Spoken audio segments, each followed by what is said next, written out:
Aunty میں نے آپ کی اور رباب کی بات سن لی تھی، آدھا سچ سن لیا تھا، مگر آدھا سچ آپ مجھے بتائیں، کیوں دھوکہ دیا مشال نے مجھے؟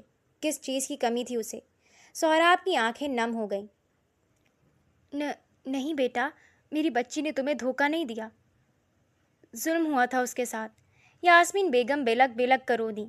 بتائیے مجھے پوری بات، اس کے ساتھ ظلم کرنے والے کو چھوڑوں گا نہیں میں۔ سہراب نے انہیں یقین دلایا۔ 1 سال پہلے مشال بیٹا چاہتی تھی۔ سمل کی پیدائش پر وہ خوش تھی، مگر وہ چاہتی تھی کہ اس کا بیٹا ہو۔ اسے ڈر تھا کہ کہیں تم بیٹے کے لیے دوسری شادی نہ کر لو۔ وہ یہ برداشت نہیں کر سکتی تھی۔ بہت محبت کرتی تھی تم سے، اور اس محبت کی بہت بڑی قیمت چکائی ہے اس نے۔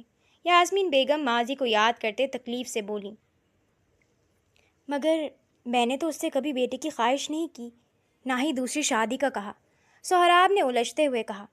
تم نے نہیں کہا، مگر وہ خوفزدہ تھی۔ تمہارے باپ نے بھی تو بیٹے کے لیے تمہاری ماں سے دوسری شادی کی تھی، اسی بات کا اس کو ڈر تھا۔ وہ بہت پریشان رہنے لگی تھی کہ تمہارے گھر میں کام کرنے والی ملازمہ شینا نے اسے ایک پیر بابا کا بتایا۔ یاسمین بیگم کی بات پر سہراب کے ماتھے پر بل پڑے۔ اس ملازمہ نے مشال کو بتایا کہ وہ پیر بہت پہنچا ہوا ہے اور اس کی وجہ سے بہت سی عورتوں کو بیٹے ہوئے ہیں۔ یہ سوچ کر مشال اس پیر کے پاس چلی گئی، مگر یاسمین بیگم کی زبان ان کا ساتھ نہیں دے رہی تھی۔ وہ اس وقت بالکل بلکتی ہوئی ماں تھیں جو اپنی بیٹی پر ہوئے ظلم پر تڑپ اٹھی تھی۔ آگے کیا ہوا آنٹی؟ سہراب نے بمشکل اپنے اوپر ضبط کرتے پوچھا۔ وہ کمبخت پیر جعلی تھا، اس نے مشال کو بے ہوش کیا اور اسے برباد کر دیا۔ میری بیٹی تمہیں بیٹا دینے کے چکر میں اپنے آپ کو برباد کر بیٹھی تھی۔ جب وہ واپس آئی تو بہت خوفزدہ تھی، اس نے کسی کو کچھ نہیں بتایا، مگر طبیعت خراب ہونے پر میں مشال کو ہاسپٹل لے کر گئی تو معلوم ہوا کہ وہ پریگننٹ ہے، مگر وہ تمہاری اولاد نہیں تھی۔ مشال بہت روئی تھی، وہ تمہیں دھوکہ نہیں دینا چاہتی تھی، وہ تمہیں سب بتانا چاہتی تھی، مگر میں نے اسے منع کر دیا کہ اس کا گھر خراب ہو جائے گا۔ ہم نے ڈاکٹر سے کہا کہ ابارشن کر دے، مگر ڈاکٹر نے صاف کہہ دیا کہ مشال کی جان کو خطرہ ہے، اس وجہ سے ہم اس بچے سے جان نہیں چھڑا سکتے تھے۔ مشال ڈپریشن کا شکار تھی، وہ تم سے سب چھپا کر پل پل مر رہی تھی۔ جب مجھے پتہ چلا کہ بیٹا ہے تو میں نے اسے سمجھایا کہ تمہیں وارث چاہیے تھا، وہ مل رہا ہے، تم سہراب کو کچھ مت بتاؤ، مگر وہ گلٹ میں تھی۔ ایک دن وہ مجھ سے فون پر یہی بات کر رہی تھی کہ رباب نے فون پر سن لیا۔ رباب اور ارسل کے رشتے کو لے کر میں اور مشال خوش نہیں تھے۔ وہ اسے دھمکانے گئی تھی کہ رشتہ بہت جلد ختم ہو جائے گا، مگر تبھی رباب نے اسے دھمکی دی کہ وہ مشال کا سچ تمہیں بتا دے گی، اور یہ بات مشال نے اپنے دماغ پر سوار کر لی۔ اسے لگا کہ وہ تمہارا سامنا نہیں کر پائے گی، اور اسی ٹینشن میں آ کر اس نے چھت سے چھلانگ لگا دی۔ اپنے آخری وقت میں بھی وہ رباب کو قسم دے گئی تھی کہ وہ یہ سب کبھی کسی کو نہ بتائے، مگر کل مجھے احساس ہوا کہ اس بچی کے ساتھ بہت غلط ہوا ہے۔ خدا مشال کو اور مجھے معاف کرے۔ یاسمین بیگم بلک بلک کرو دیں۔ تم سے شادی میں نے صرف بدلہ لینے کے لیے کی ہے۔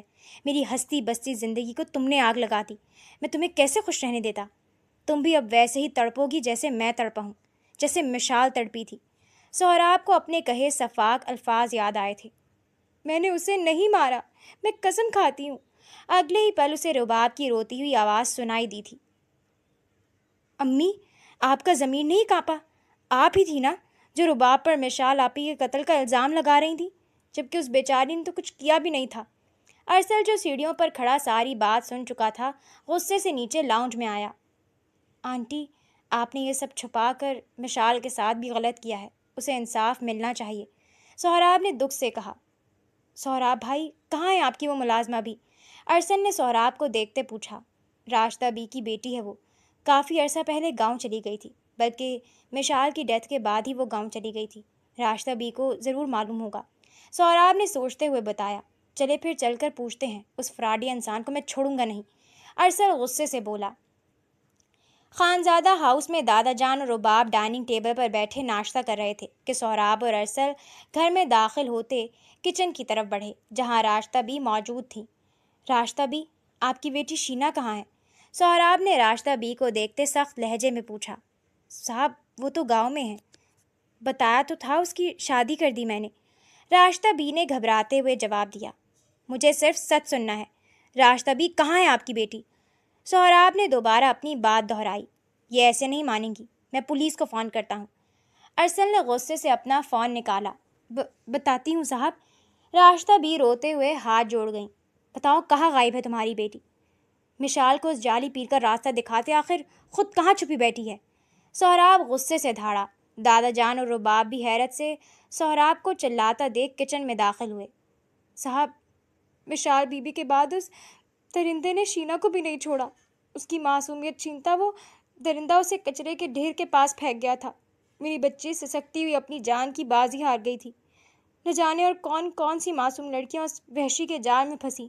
راشدہ بھی کہتی بری طرح رو دی۔ کوئی نام، نمبر، ایڈریس کچھ تو پتہ ہو اس کا؟ ارسل نے راشدہ بی کو دیکھتے پوچھا۔ ہاں ہے اس جگہ کا پتہ جہاں شینا جاتی تھی۔ راشدہ بی نے فوراً اس جگہ کا بتایا۔ چل کر دیکھتے ہیں کیا ملتا ہے وہاں۔ سہراب کے کہنے پر ارسل اور سہراب باہر کی طرف بڑھنے لگے تھے کہ دادا جان اور رباب کو کچن کے باہر کھڑا دیکھ رک گئے۔ میں اب کسی اور کی بیوی ہوں، میری زندگی میں مزید مشکلیں مت کھڑی کرو۔ رباب پر نظر پڑتے ہی ارسل کو اس کے الفاظ یاد آئے اور وہ تکلیف سے اپنی آنکھیں جھکا گیا۔ دادا جان، بس مشال کی موت کا سچ ڈھونڈ رہا ہوں، واپس آ کر بتاتا ہوں۔ سہراب کہتا باہر کی طرف بڑھ گیا۔ ارسل بھی اس کے پیچھے قدم بڑھا گیا۔ سہراب خانزادہ اور ارسل شاہ نواز اس وقت تھانے میں ایس پی زوار کے سامنے بیٹھے ہوئے تھے۔ سر، ہم اس جعلی پیر کے پتے پر گئے تھے مگر وہ وہاں پر نہیں ہے، سہراب خانزادہ نے ایس پی کو دیکھتے بتایا۔ جی سہراب صاحب، میں جانتا ہوں، اس جعلی پیر کے خلاف بہت سے لوگوں نے شکایات درج کروائی ہیں، ہم اسے ڈھونڈ رہے ہیں، جیسے ہی ملتا ہے آپ کو بتائیں گے۔ ویسے آپ کا کیا نقصان کیا ہے اس نے؟ ایس پی نے سہراب خانزادہ کو دیکھتے پوچھا۔ وہ ایس پی کی بات پر سہراب خاموش ہو گیا تھا۔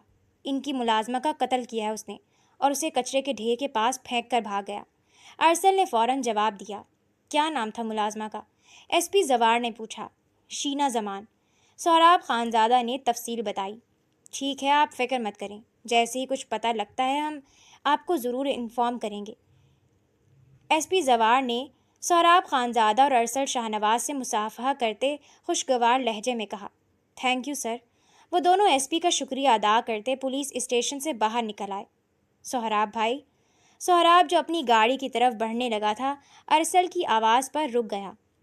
میں جانتا ہوں مجھے کہنا تو نہیں چاہیے مگر آپ نے رباب کے ساتھ اچھا نہیں کیا۔ بچپن سے وہ محرومیوں کا شکار رہی ہے، نہ باپ کی شفقت ملی اور نہ خاندان کا پیار۔ وہ ہمیشہ سے بس تھوڑی سی توجہ اور پیار چاہتی تھی۔ بہت معصوم ہے وہ لوگ اسے آسانی سے استعمال کر لیتے ہیں۔ پہلے جب مجھے معلوم ہوا کہ اس کی آپ سے شادی ہو گئی ہے تو مجھے بہت غصہ آیا تھا، مگر اب میں سمجھ چکا ہوں کہ ہم نصیب سے نہیں لڑ سکتے، وہ آپ کا نصیب تھی۔ پلیز اسے مزید دکھ مت دیجیے گا، آپ کی تھوڑی سی محبت اور توجہ سے وہ واپس سے کھل اٹھے گی۔ ارسل نے سہراب کے کندھے پر ہاتھ رکھتے کہا۔ تھینک یو یار، میں پوری کوشش کروں گا کہ اپنی غلطیوں کا ازالہ کر سکوں، اور میری دعا ہے کہ تمہیں ایسی ساتھی ملے جو تمہیں مکمل کر دے، سہراب نے مسکراتے ہوئے کہا۔ ارسل سہراب کی بات پر مسکرا دیا اور وہ دونوں گلے لگتے اپنی اپنی راہ پر گامزن ہو گئے۔ یہ ایک بزنس پارٹی کا منظر تھا جہاں ملک کے بڑے بڑے بزنس مین آئے ہوئے تھے۔ ارسل شاہ نواز بلیک کلر کے ڈنر سوٹ میں ملبوس پارٹی میں داخل ہوا تو کئی نظریں اس کی طرف اٹھی تھیں۔ اس نے اپنے آفس کے سٹاف کو بھی انوائٹ کیا تھا۔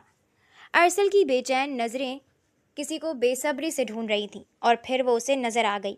سیاہ رنگ کی شفون کی فراک پہنے، گولڈن جولری پہنے، ہلکا سا میک اپ کیے وہ بہت پیاری لگ رہی تھی۔ ارسل شاہ نواز قدم اٹھاتا اس کی طرف بڑھا۔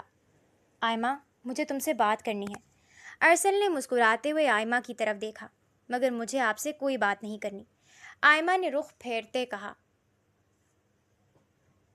آئمہ، میں جانتا ہوں مجھے تم سے ایسے بات نہیں کرنی چاہیے تھی، آئی ایم سو سوری، پتہ نہیں مجھے کیا ہو گیا تھا، ارسل نے شرمندگی سے کہا۔ ہائے ارسل، کیسے ہو؟ اس سے پہلے کہ آئمہ کو جواب دیتی، ایک لڑکی مسکراتی ہوئی ارسل کے پاس آئی۔ وہ ملک کے مشہور بزنس مین کی بیٹی سدرا تھی۔ میں ٹھیک ہوں، تم کیسی ہو؟ ارسل نے چہرے پر زبردستی کی مسکراہٹ سجاتے کہا۔ پلیز کیا تم میرے ساتھ ڈانس کرو گے؟ اس سے پہلے کہ ارسل انکار کرتا، وہ لڑکی زبردستی ارسل کو کھینچ کر ڈانس فلور پر لے گئی۔ سب لوگوں کی نظریں ان دونوں پر تھیں۔ آئمہ غصے سے اس لڑکی کو دیکھ رہی تھی جو جان بوجھ کر ارسل سے قریب ہونے کی کوشش کر رہی تھی۔ ایکسکیوز می، کیا آپ میرے ساتھ ڈانس کریں گی؟ آئمہ غصے سے ارسل اور اس کے ساتھ ڈانس کرتی لڑکی کو گھور رہی تھی کہ ایک نوجوان جس نے بلو کلر کا ڈنر سوٹ پہنا ہوا تھا اس نے آئمہ سے پوچھا۔ شور، آئمہ نے بغیر کچھ کہے سوچے سمجھے ارسل کو جلانے کے لیے حامی بھر لی۔ گانا تیز آواز میں بج رہا تھا اور ایک طرف ڈانس فلور پر ارسل اور سدرا تو دوسری طرف آئمہ اور وہ نوجوان ڈانس کر رہے تھے۔ سب لوگ محو ہو کر ان چاروں کو دیکھ رہے تھے جو ایک ساتھ بہت پیارے لگ رہے تھے۔ ارسل نے غصے سے آئمہ کو دیکھا۔ ڈانس کے بیچ میں ارسل اور اس نوجوان نے اپنی ڈانس پارٹنر کو گھمایا کہ سدرا گھومتی ہوئی اس نوجوان کے پاس آ گئی جبکہ آئمہ گھومتی ہوئی ارسل کے پاس آ گئی۔ ارسل نے قیمتی متاع کی طرح آئمہ کو کمر سے تھاما اور ہلکے ہلکے ڈانس سٹیپ لینے لگا۔ چھوڑے مجھے، آئمہ غصے سے دبا دبا چلائی۔ کبھی بھی نہیں، تمہیں تو اب کبھی نہیں چھوڑوں گا، بہت مشکل سے ہاتھ آئی ہو۔ ارسل نے مسکراتے ہوئے آئمہ کی آنکھوں میں آنکھیں ڈال کر کہا۔ ارسل کا سرسراتا لمس آئمہ کو اپنی کمر پر محسوس ہوا تو اس کا دل تیزی سے دھڑکنے لگا۔ آئمہ، میں سوچ رہا ہوں کہ ہماری بیٹی کے بال بھی تم پر جائیں، بالکل گڑیا لگے گی وہ۔ ارسل نے آئمہ کے بال چھوتے ہوئے آئمہ کو آنکھ ماری۔ Shut up! آئمہ غصے سے اس کے حصار سے نکلتی واش روم کی طرف بھاگی۔ میوزک بند ہو چکا تھا اور سب لوگ ان کے لیے تالیاں بجا رہے تھے۔ ارسل کے چہرے پر جاندار مسکراہٹ آ گئی جسے وہ چھپاتا فوراً آئمہ کے پیچھے بڑھا۔ آئمہ، میں سوچ رہا ہوں کہ ہماری بیٹی کے بال بھی تم پر جائیں، بالکل گڑیا لگے گی وہ۔ آئمہ واش روم میں آئی تو اس کا دل زور زور سے دھڑکنے لگا۔ پاگل ہو گئے ہیں، پہلے اس قدر بے دردی سے میری تذلیل کر کے ٹھکرا دیا اور اب بہکی بہکی باتیں کر رہے ہیں، مگر میں دوبارہ خود کو ذلیل نہیں ہونے دوں گی۔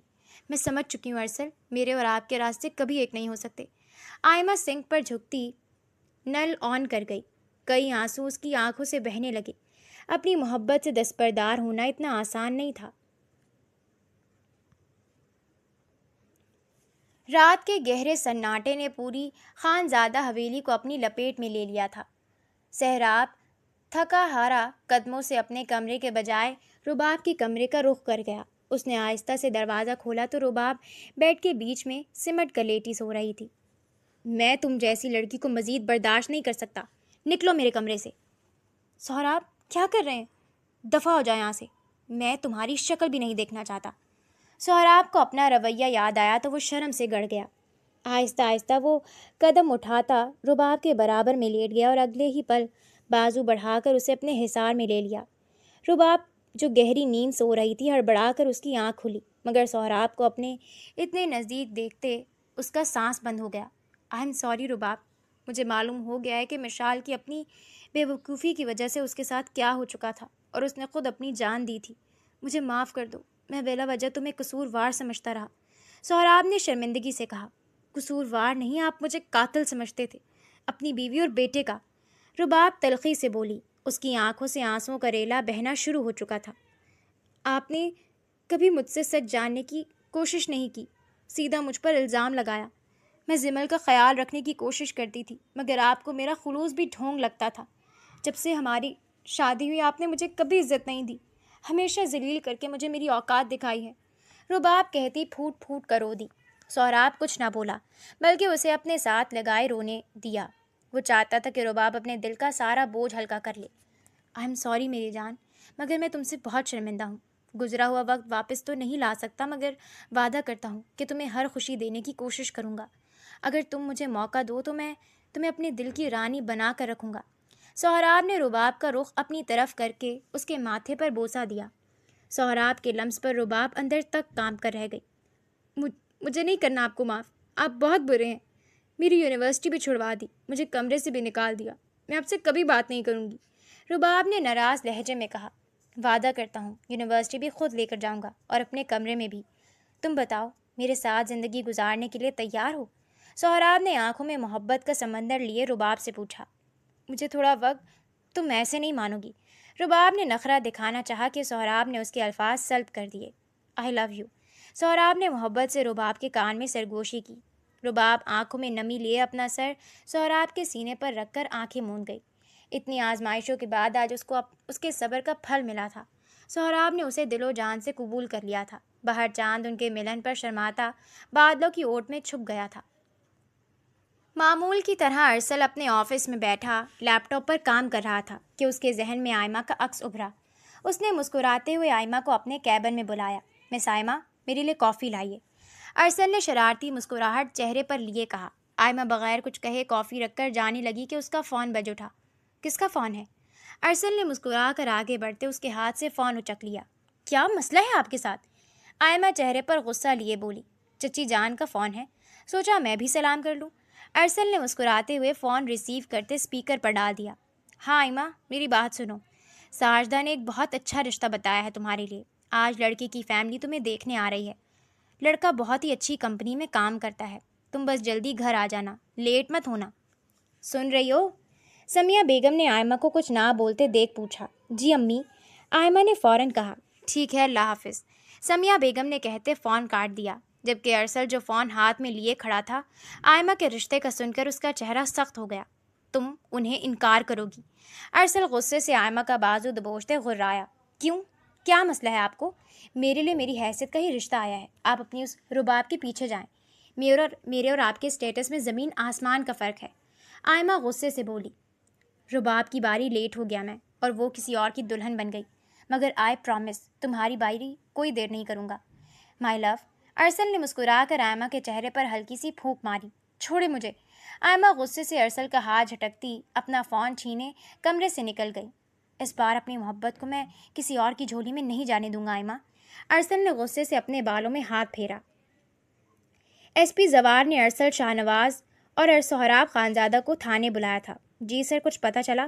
سہراب نے ایس پی کو دیکھتے پوچھا۔ جی، اس جعلی پیر کو ہم نے ڈھونڈ لیا ہے۔ بہت سی لڑکیوں کی زندگی تباہ کی تھی اس نے، مگر جو لوگ خدا کی نافرمانی کرتے ہیں نا، انہیں ہم پولیس سزا نہیں دیتی، بلکہ خدا خود ان کو ایسی عبرتناک مثال بناتا ہے کہ عام انسان کی روح کانپ جائے۔ ایس پی زوار نے اپنی کیپ اتار کر ٹیبل پر رکھتے کہا۔ کیا مطلب؟ پوری بات بتائیے ایس پی صاحب، ارسل نے ناسمجھی سے پوچھا۔ ہم اس جعلی پیر کو ڈھونڈ رہے تھے تاکہ جو اس نے غلط کیا اس کی سزا دیں، مگر اس سے پہلے ہی مکافات عمل اس کا انتظار کر رہا تھا۔ وہ جعلی پیر اس وقت ہسپتال کے بستر پر پڑا ہے۔ اللہ معاف کرے، اسے نہ جانے کون سی بیماری ہوئی ہے کہ اس کا جسم گل چکا ہے، اور اس کے جسم پر ایسے زخم بن چکے ہیں جن پر بیماریاں مکھیاں آ کر بیٹھتی ہیں۔ وہ ہل کر پانی تک نہیں پی سکتا۔ ڈاکٹر اس بیماری کا پتہ لگانے میں ناکام رہے ہیں۔ اس سے صاف ظاہر ہوتا ہے کہ اللہ تعالیٰ نے اپنے معصوم بندوں کا بدلہ خود لے لیا۔ ایس پی زوار کی بات پر وہ دونوں ان سے مصافحہ کرتے خاموشی سے نکل آئے۔ انسان بھی نہ جانے اپنی نفسانی خواہشات کے چکر میں حرام حلال کی تمیز ہی بھلا دیتا ہے۔ ارسل نے افسوس سے کہا۔ چلو چھوڑو، اللہ تعالیٰ کا شکر ہے جس نے مشال، شینا اور باقی لڑکیوں کے ساتھ انصاف کیا۔ ہم چل کر یہ خبر یاسمین آنٹی اور گھر والوں کو بتاتے ہیں، سہراب نے مسکراتے ہوئے کہا۔ خانزادہ حویلی کو آج دلہن کی طرح سجایا گیا تھا، کیونکہ زمل کی سالگرہ تھی اور وہ 3 سال کی ہو چکی تھی۔ سہراب سفید رنگ کے کرتا شلوار میں سیڑھیاں اترتا نیچے آیا تو اس کی نظر گھر میں داخل ہوتے یاسمین بیگم اور ارسل پر پڑی۔ السلام علیکم۔ سہراب مسکرا کر ان سے ملا۔ وعلیکم السلام۔ یہ بتاؤ میری پری کہاں ہے؟ یاسمین بیگم نے مسکراتے ہوئے پوچھا۔ وہ رباب اسے تیار کر رہی ہے، سہراب نے مسکراتے ہوئے بتایا۔ نانو، زمل یاسمین بیگم کو دیکھتی فوراً سیڑھیاں اترتی ان کی طرف بھاگی۔ نانی کی جان، یاسمین بیگم نے زمل کو گود میں لیا۔ السلام علیکم۔ رباب نے یاسمین بیگم کو دیکھتے دھیمے سے سلام کیا۔ وعلیکم السلام۔ اللہ تعالیٰ کی کرم سے مشال کو انصاف مل گیا۔ میں جانتی ہوں رباب، میرا اور مشال کا تم سے کبھی اچھا رویہ نہیں رہا، مگر تم نے مجھے اس دن احساس دلایا کہ واقعی میں تم پر بلا وجہ کا الزام لگا کر میں نے کتنا گناہ کیا۔ مجھے معاف کر دو بیٹا، میں بہت شرمندہ ہوں۔ یاسمین بیگم نے نم آنکھوں سے رباب کے آگے ہاتھ جوڑے۔ آنٹی پلیز معافی مت مانگیں، میں نے آپ کو معاف کر دیا ہے۔ رباب نے مسکراتے ہوئے کہا۔ ایسا ہے تو پھر میری بیٹی بن جاؤ، سب رشتے وہی ہیں، بس مشال کی کمی کو تم نے پورا کر دیا۔ آج سے تم میری بیٹی، بولو منظور ہے؟ یاسمین بیگم نے مسکراتے ہوئے پوچھا، جس پر رباب نے سر ہلایا تو یاسمین بیگم نے رباب کو گلے لگا لیا۔ چلو بھائی، باہر سب مہمان آ گئے ہوں گے۔ دادا جان نے اپنے کمرے سے نکلتے سب کو باہر لان میں چلنے کا اشارہ کیا، جہاں سارا انتظام کیا گیا تھا۔ دادا جان، باہر جانے سے پہلے ایک خوشخبری سنانا چاہتا ہوں میں۔ سہراب نے سفید رنگ کا غرارہ اور لانگ شرٹ پر کندھے پر دوپٹہ لیے رباب کو اپنے حصار میں لیا، جس پر وہ شرم سے سر جھکا گئی۔ کیا بات ہے، بولو؟ دادا جان نے ناسمجھی سے پوچھا۔ بہت جلد زمل کی بہن یا بھائی آنے والا ہے۔ سہراب کی بات پر سب مسکراتے رباب کو دعائیں دینے لگے۔ تھوڑی دیر بعد کیک کٹ کیا گیا، ہر طرف خوشی کا ماحول تھا۔ سلمان بھائی، سمیہ بھابھی، آپ لوگ آئے، مجھے بہت اچھا لگا۔ شاہ نواز کے جانے کے بعد میں جانتی ہوں میں الگ ہو گئی تھی، مگر اب مجھے سمجھ آ گیا ہے کہ اپنوں سے ہی زندگی میں رنگ ہوتے ہیں۔ یاسمین بیگم نے شرمندگی سے اپنے دیور اور دیورانی کو دیکھتے کہا، کوئی بات نہیں بھابھی، ہم بھی سب بھلا چکے ہیں، یہ مٹھائی ہم آپ کے لیے لائے تھے۔ سلمان صاحب نے یاسمین بیگم کی طرف مٹھائی کا ڈبہ بڑھایا۔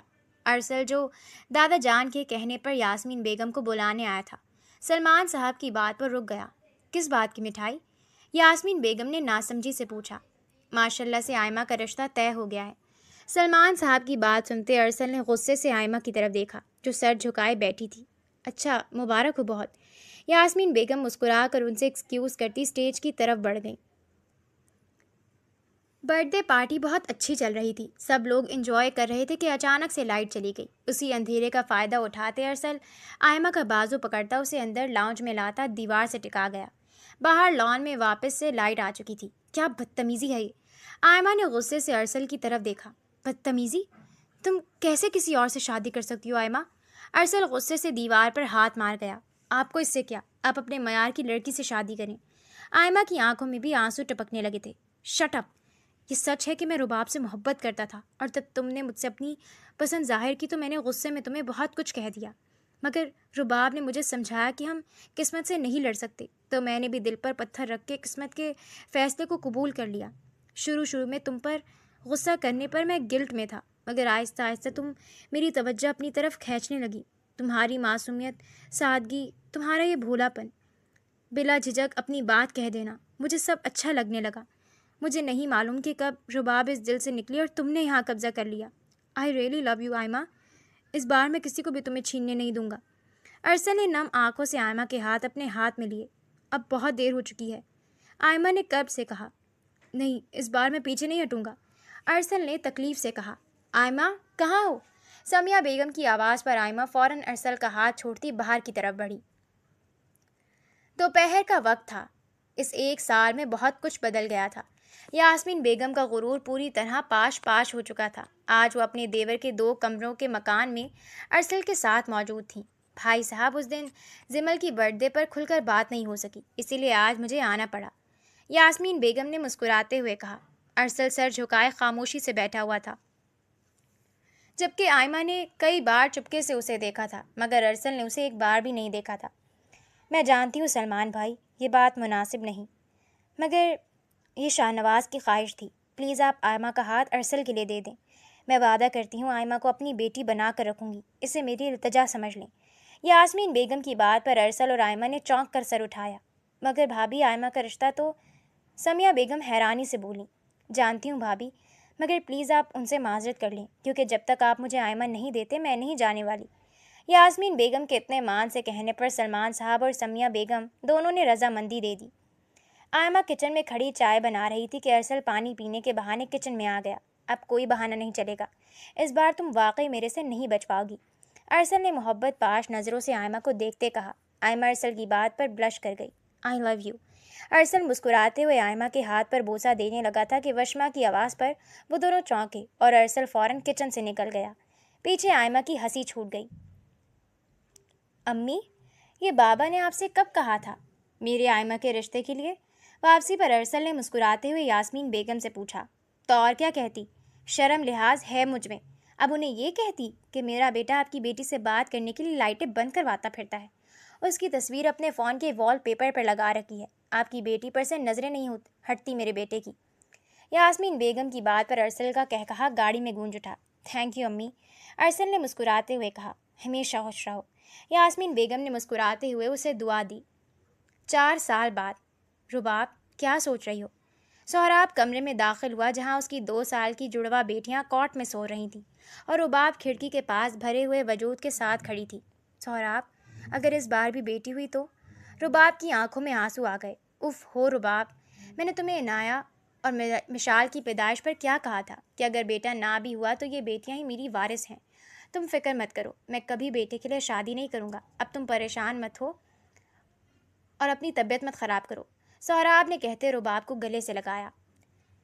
سہراب ہسپتال کی سرد راہداری میں آپریشن تھیٹر کے سامنے پریشانی سے ٹہل رہا تھا۔ 3 گھنٹے پہلے رباب کو آپریشن تھیٹر لے جایا گیا تھا۔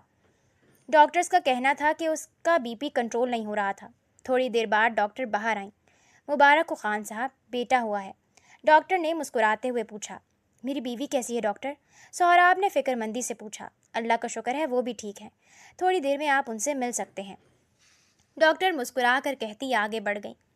سہراب ہاسپٹل کے روم میں داخل ہوا جہاں رباب بستر پر لیٹی ہوئی تھی۔ شکریہ میری جان، سہراب نے مسکراتے ہوئے رباب کے ماتھے پر بوسہ دیا۔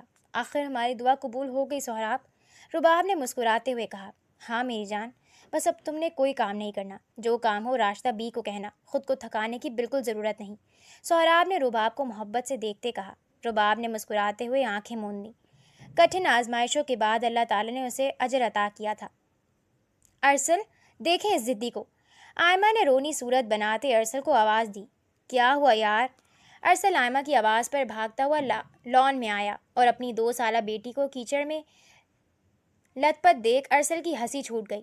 ہنسے مت، ابھی اس کو کپڑے چینج کروائے تھے اور میرا دماغ خراب تھا جو وائٹ پہنا دیا۔ ضدی اتنی ہے گھاس سے اٹھ بھی نہیں رہی، کہہ رہی ہے اور کھیلنا ہے۔ آئمہ غصے سے ارسل کو دیکھتی بولی۔ آئمہ، اس میں بیچاری میری بیٹی کا کوئی قصور نہیں ہے، تم اس کے باپ کو تنگ کرتی ہو اور وہ تمہیں کر رہی ہے۔ ارسل نے آئمہ کو آنکھ مارتے کہا۔ میں تنگ کرتی ہوں کہ آپ؟ میری ہمت کو سلام ہے جو اپنی بیٹی کے ساتھ تائی امی کی اولاد بھی پال رہی ہوں، خود سنبھالنا اب اپنی بیٹی کو۔ آئمہ غصے سے پیر پٹکتی اندر بڑھ گئی۔ اوئے، کیوں تنگ کرتی ہو ماما کو؟ ارسل نے مسکراتے ہوئے اپنی بیٹی کشمالہ کو گود میں لیا اور اندر کی طرف بڑھ گیا۔ 3 سال پہلے ارسل اور آئمہ بھی نکاح کے بندھن میں بن چکے تھے اور محبت بھری زندگی گزار رہے تھے۔ سہراب، رباب، آئمہ اور ارسل نے اپنے نصیب کو کھلے دل سے قبول کر لیا تھا اور آج وہ لوگ اپنی زندگیوں میں خوش تھے۔ یہ سچ ہے کہ انسان جتنے مرضی ہاتھ پیر مارے، لیکن جو آپ کے نصیب میں نہیں وہ آپ کو کبھی نہیں مل سکتا، اور جو آپ کے نصیب میں لکھا ہو وہ خود چل کر آپ کے پاس آتا ہے۔ مشال نے اپنے نصیب کے لیے اللہ تعالیٰ سے دعا مانگنے کے بجائے غلط راستہ چنا، جس کی دلدل میں وہ بری طرح پھنس گئی تھی۔ اس لیے صرف اللہ تعالیٰ پر بھروسہ